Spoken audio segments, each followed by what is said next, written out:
members, and I am coming back to my roots, starting out as a council member more from 1986 to 1990, and so seeing your agenda, it's all very, very familiar. And as the mayor said, the history is that when the economy crashed in the fall of 08, the other states took other measures to address their crashes. What we did in Rhode Island is we cut the state aid to cities and towns. That's what we did. Massachusetts, they raised their sales tax. So what we did is say, you deal with it.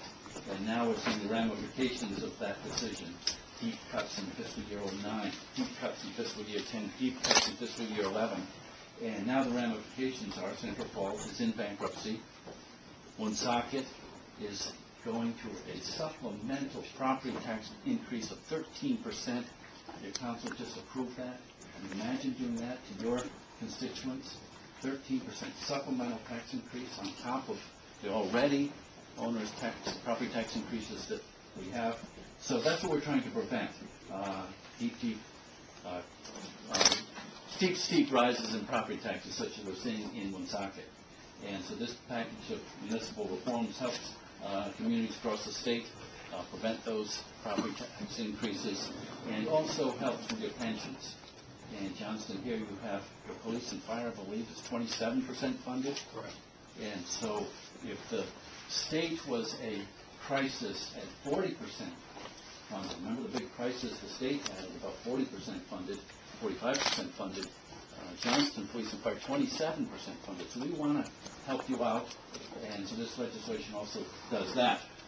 And the request is to pass the resolution, which then urges your delegation, that's where the rubber meets the road, up at the State House, and your delegation consists of Rep. Carnaval for a small piece of Johnston, Rep. Ucci with a big piece of Johnston, Rep. Palella and Petrarca each with a piece of Johnston, and Senator Lombardo with all of Johnston, I believe.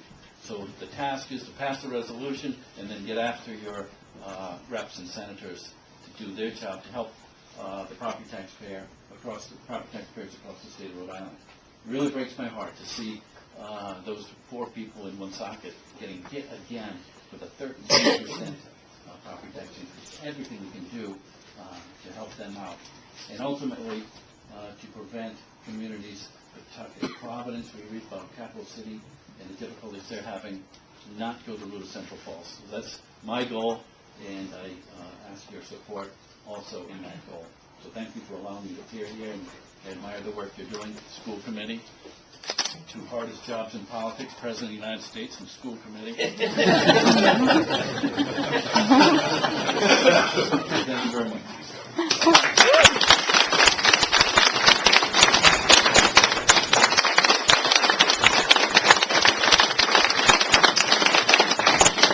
I just want to finish one comment. I'm asking the people in the room to call your senator and to call your representative. And if you need their phone numbers, you can call the town hall tomorrow morning at 553-8800. I'd be glad to give you their phone numbers. It's very important that our delegation support this.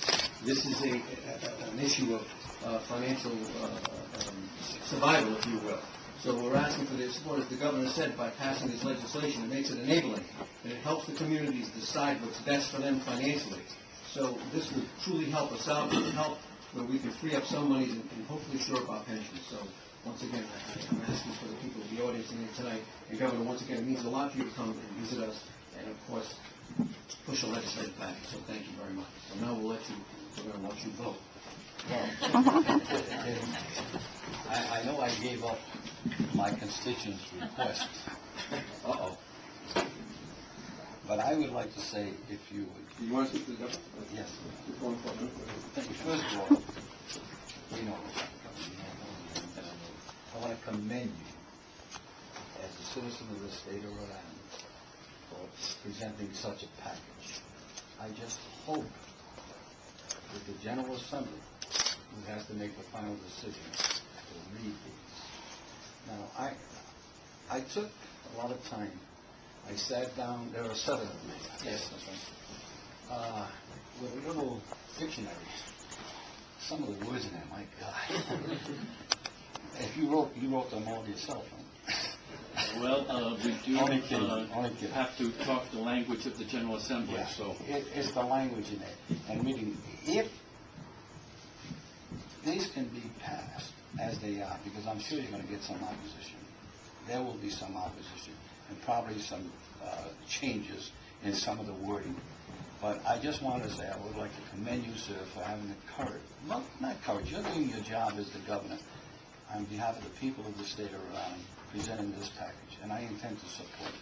Thank you, Councilman. I will say one of the difficulties that I'm encountering in the State House is the recognition of local issues. So many of the state reps and senators haven't had school committee experience or council experience, and they just don't understand the burden that you all face in addressing property taxes and how difficult that is on people on fixed incomes.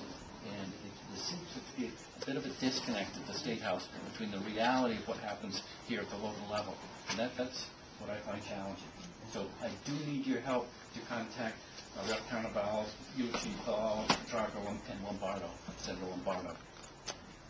Well, Drive home how difficult it is to pass on the rising cost of health insurance, even though you're making your saving of the policy and the plan, the schools, the cost of schools and special education onto the property taxpayer. We have to communicate that up there in the State House. What is happening, we're paying for the penalties for what was not used in the proper manner in years before. I'm going to say something, people might say something. I have a lot of faith in Mayor Policino. Yes. Prior to Mayor Policino, I didn't have much faith. There were too many pettifoggers. You know, they would say one thing and do something else. You've got to take care of the pension fund. Please? You've got to take care of your pension fund. 27% is not good. It's just that I want to help. I'm all for it. I just believe in giving a person an honest day's pay for an honest day's work. But when they retire, give them an honest pension that they've earned and deserve. That hasn't always happened. Yes, we don't want to see what happened in Central Falls to those poor pensioners. Get a receiver to come in, and all of a sudden out comes the axe. So, And my son lives in Woonsocket. So, is there a general feeling up there at the General Assembly how successful this package would be? I'm working hard, but as I said, there's an attitude that you go deal with your own problems at the local level, unfortunately. Yes, and even the cuts. Massachusetts, as I said, they raised the sales tax. They took it on themselves. We're going to deal with the state problems at the state level. Here in Rhode Island, they just passed it down. So you go deal with it. And didn't give you any relief on any kind of mandates or any kind of waivers. Just go deal with it. We'll solve all the problems, give it the flexibility. That's right.